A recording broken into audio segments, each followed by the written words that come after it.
بسم الله الرحمن الرحيم. ومن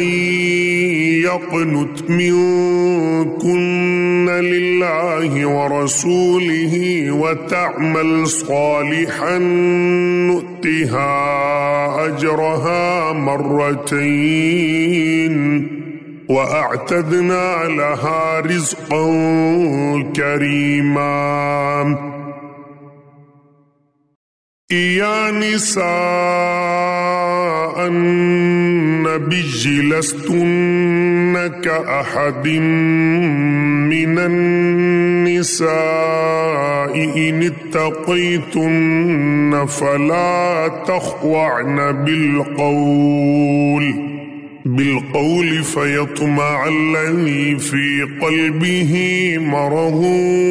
وقلن قولا معروفا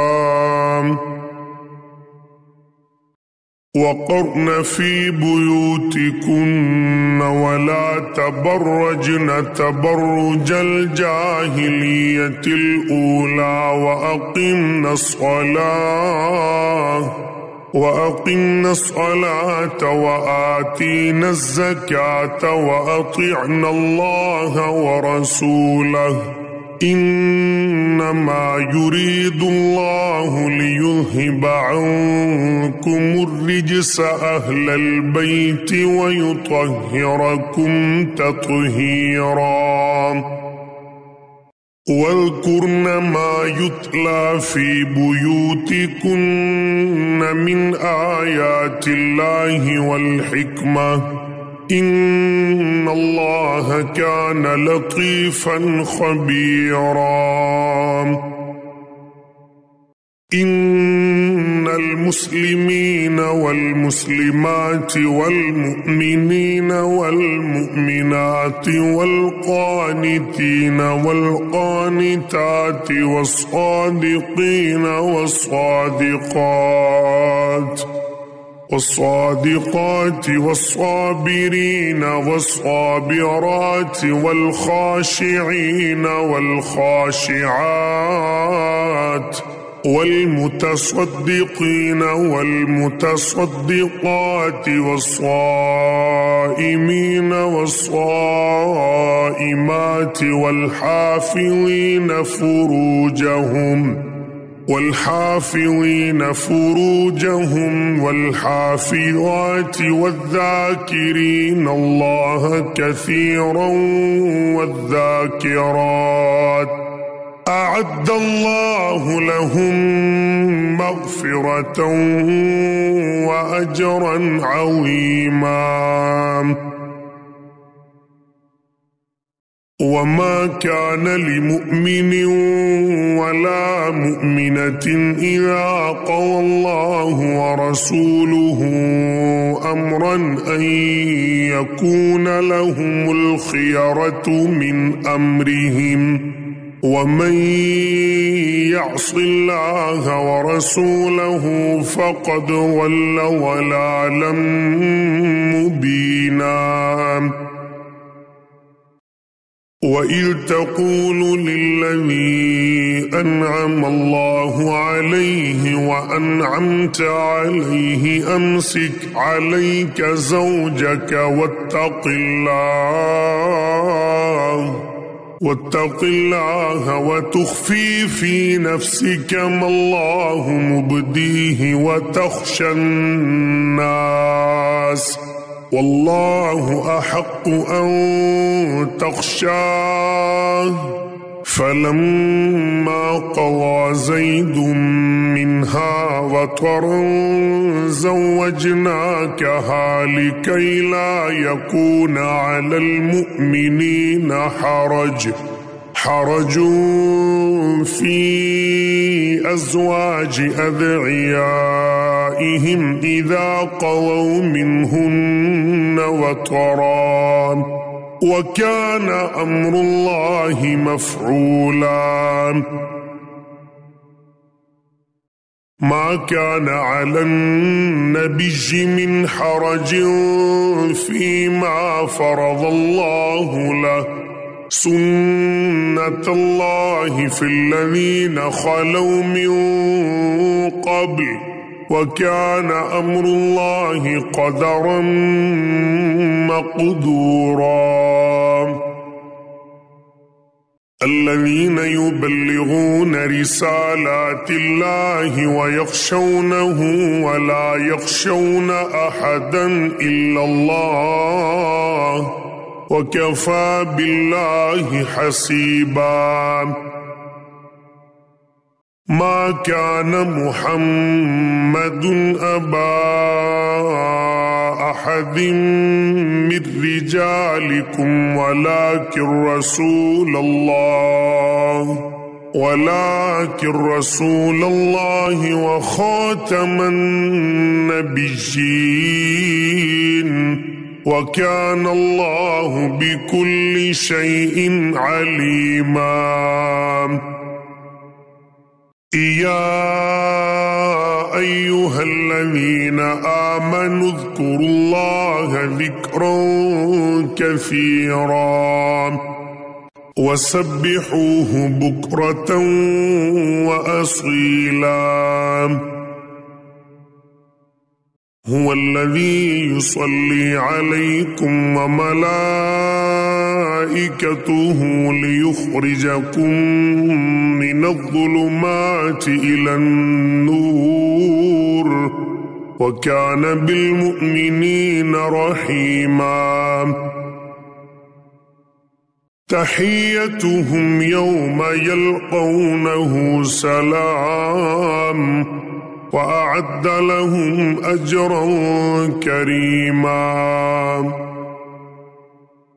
يا أيها النبي إنا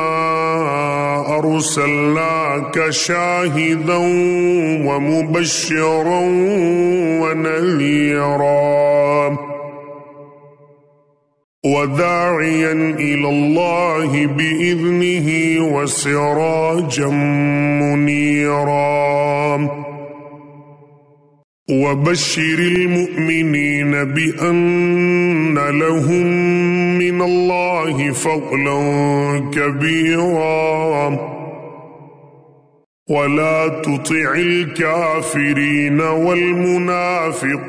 ودع أذاهم وتوكل على الله وكفى بالله وكيلا يا أيها الذين آمنوا إذا نكحتم المؤمنات ثم طلقتموهن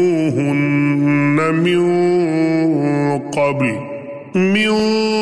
قبل أن تمسوهن فما لكم عليهن من عدة تعتدونها فمتعوهن وسرحوهن سراحا جميلا يا أيها النبي إنا أحللنا لك أزواجك اللاتي آتيت أجورهن وما ملكت يمينك مما أفاء الله عليك وبنات عمك وبنات عماتك وبنات خالك وبنات خالاتك اللاتي هاجرن معك وامرأة مؤمنة إن وهبت نفسها للنبي إن أراد النبي أن يستنكحها خالصة لك من دون المؤمنين قد علمنا ما فرضنا عليهم في أزواجهم وما ملكت أيمانهم لكي لا يكون عليك حرج وكان الله غفورا رحيما ترجي من تشاء منهن وتؤوي إليك من تشاء ومن ابتويت ممن عزلت فلا جناح عليك ذلك أدنى أن تقر أعينهن ولا يحزن ويرضين بما آتيتهن كلهن والله يعلم ما في قلوبكم وكان الله عليما حليما لا يحل لك النساء من بعد ولا أن تبدل بهن من أزواج ولو أعجبك حسنهن إلا ما ملكت يمينك وكان الله على كل شيء رقيبا يا أيها الذين آمنوا لا تدخلوا بيوت النبي إلا أن يؤذن لكم إلى طعام غير ناظرين إناه ولكن إذا دعيتم فادخلوا فإذا طعمتم فانتشروا ولا مستأنسين لحديث إن ذلكم كان يؤذي النبي فيستحيي منكم والله لا يستحيي من الحق وإذا سألتموهن متاعا فاسألوهن من وراء حجاب ذلكم أطهر لقلوبكم وقلوبهن وما كان لكم أن تؤذوا رسول الله ولا أن تنكحوا أزواجه من بعده أبدا إن ذلكم كان عند الله عظيما إن تبدوا شيئا أو تخفوه فإن الله كان بكل شيء عليما لا جناح عليهن في آبائهن ولا أبنائهن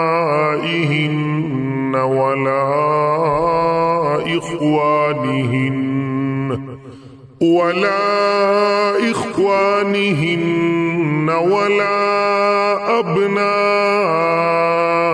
إخوانهن ولا أبناء أخواتهن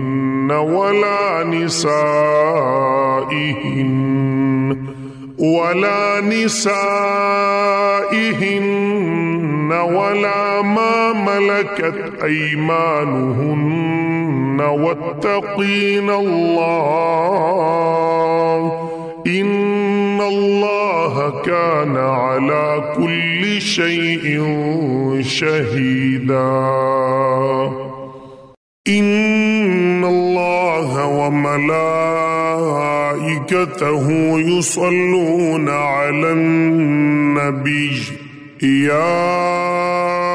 أيها الذين آمنوا صلوا عليه وسلموا تسليما إن الذين يؤذون الله ورسوله لعنهم الله في الدنيا والآخرة وأعد لهم عذابا مهينا والذين يؤذون المؤمنين والمؤمنات بغير ما اكتسبوا فقد احتملوا بهتانا وإثما مبينا يا أيها النبي قل لأزواجك وبناتك ونساء المؤمنين يدنين عليهن من جلابيبهن ذلك أدنى أن يعرفن فلا يؤذين وكان الله غفورا رحيما لئن لم ينته المنافقون والذين في قلوبهم مرض والمرجفون في المدينة لنغرينك بهم ثم لا يجاورونك فيها إلا قليلا ملعونين أينما ثقفوا أخذوا وقتلوا تقتيلا سنة الله في الذين خلوا من قبل ولن تجد لسنة الله تبديلا يسألك الناس عن الساعة قل إنما علمها عند الله وما يدريك لعل الساعة تكون قريبا إن الله لعن الكافرين وأعد لهم سعيرا خالدين فيها أبدا لا يجدون وليا ولا نصيرا يوم تقلب وجوههم في النار يقولون يا ليتنا أطعنا الله وأطعنا الرسولا وقالوا ربنا إنا أطعنا سادتنا وكبراءنا فأضلونا السبيلا ربنا آتهم ضعفين من العذاب والعنهم لعنا كبيرا يا أيها الذين آمنوا لا تكونوا كالذين آذوا موسى فبرأه الله مما قالوا وكان عند الله وجيها يا أيها الذين آمنوا اتقوا الله وقولوا قولا سديدا يصلح لكم أعمالكم ويغفر لكم ذنوبكم ومن يطع الله ورسوله فقد فاز فوزا عظيما إنا عرضنا الأمانة على السماوات والأرض والجبال فأبين أن يحملنها وأشفقن منها وحملها الإنسان إنه كان ظلوما جهولا ليعذب الله المنافقين والمنافقات والمشركين والمشركات ويتوب الله على المؤمنين والمؤمنات وكان الله غفورا رحيما.